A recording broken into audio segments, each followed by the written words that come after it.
Namanya sempat terlupakan. Namun kini, Benjamin Sesko kembali jadi pembicaraan hangat di bursa transfer. Manchester United, yang 2 kali melewatkannya, kini bertekad tak gagal untuk ketiga kalinya. Siapa sebenarnya penyerang muda Slovenia ini? Dan mengapa ia begitu spesial hingga disebut-sebut sebagai titisan Haaland dan Zlatan? Awal ketertarikan Manchester United. Manchester United sejatinya bukan orang baru dalam perburuan Benjamin Sesko. Ketika usianya masih 16 tahun, Setan Merah sudah mengamati bakatnya dan bahkan sempat menawar. Namun, Red Bull Salzburg yang akhirnya memenangkan hati sang pemain dengan tawaran proyek pengembangan yang lebih menjanjikan. Beberapa tahun kemudian, pada era awal Erik ten Hag, United kembali tergoda. Namun, harga 24 juta euro dianggap terlalu mahal untuk pemain muda yang baru satu musim tampil di Bundesliga Austria. Alhasil, Leipzig yang masih satu jaringan dengan Salzburg berhasil mengamankan tanda tangannya. Kesempatan ketiga untuk menebus kesalahan. Kini, Manchester United bersiap menebus 2 kegagalan tersebut. Mereka mengirim kepala rekrutmen Christopher Vivell, orang yang dulu membawa Sesko ke Leipzig, dalam misi rahasia ke Jerman. Tujuannya jelas, memboyong sang striker ke Old Trafford. Namun, harga Sesko sudah melambung tinggi. RB Leipzig disebut memasang banderol minimal 80 juta euro, dan United siap membayar mahal untuk keraguan yang dulu mereka tanam sendiri. Saingan terberat mereka kali ini bukan Arsenal, melainkan Newcastle yang punya dana besar dan tiket Liga Champions. Kilas balik awal karir Sesko. Benjamin Sesko lahir dan besar di kota kecil Radece, Slovenia. Sejak usia muda, ia sudah mencetak gol dengan jumlah yang luar biasa. Pada level U15, ia mencetak 59 gol hanya dalam 23 pertandingan. Tak heran jika klub-klub besar seperti Manchester City, Juventus, dan Ajax tertarik. Namun, Salzburg tampil dengan pendekatan yang berbeda. Mereka tak hanya menjanjikan menit bermain, tapi juga model pengembangan mirip Haaland yang saat itu juga sedang bersinar. Keputusan ini terbukti tepat, walau Sesko butuh waktu beradaptasi di tim cadangan Liefering sebelum benar-benar bersinar. Terobosan dan statistik gemilang.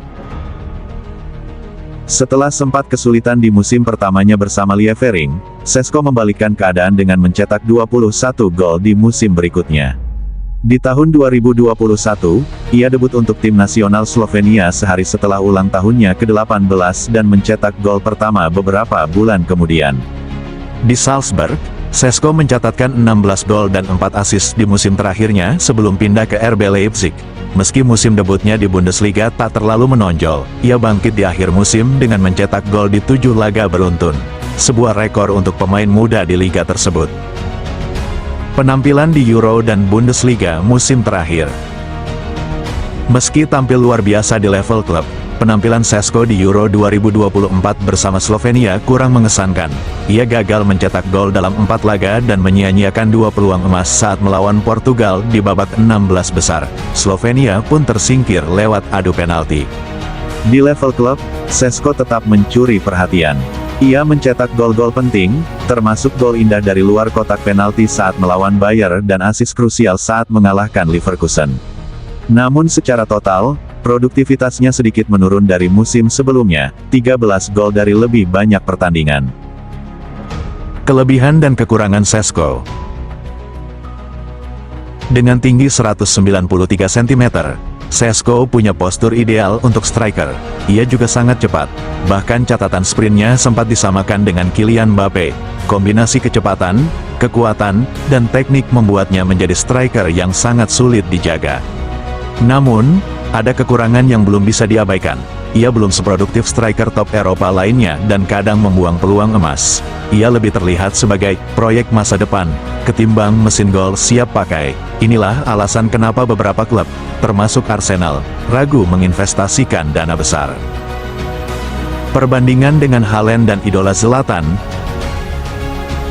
Bukan kebetulan jika banyak yang menyandingkan Sesko dengan Erling Haaland. Mereka pernah berkembang di tempat yang sama dan punya gaya main serupa. Cepat, kuat, dan tajam di kotak penalti. Bahkan, Sesko sempat mengatakan bahwa rekan-rekannya menyebut ia lebih cepat dari Haaland.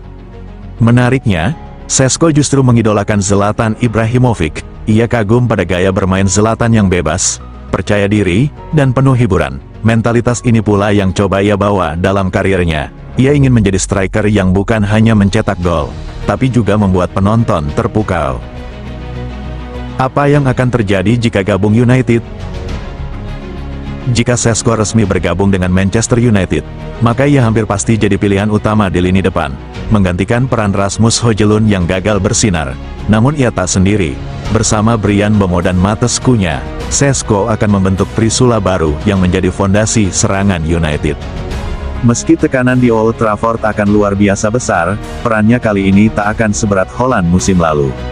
Ia tak harus menanggung semuanya sendiri. Jika bisa menyatu dengan cepat, Šeško bukan hanya akan jadi bintang, tapi juga simbol kebangkitan United di era Ruben Amorim. Benjamin Šeško bukan hanya striker muda berbakat. Ia adalah simbol dari kesabaran, perkembangan, dan mimpi yang sedang dirajut. Kini, tinggal satu langkah lagi menuju panggung impiannya di Old Trafford. Pertanyaannya, apakah ia akan bersinar, atau bernasib sama seperti Haaland? Waktu yang akan menjawab. Jangan lupa like, share, dan subscribe untuk update transfer lainnya dan kisah inspiratif di balik bintang lapangan hijau.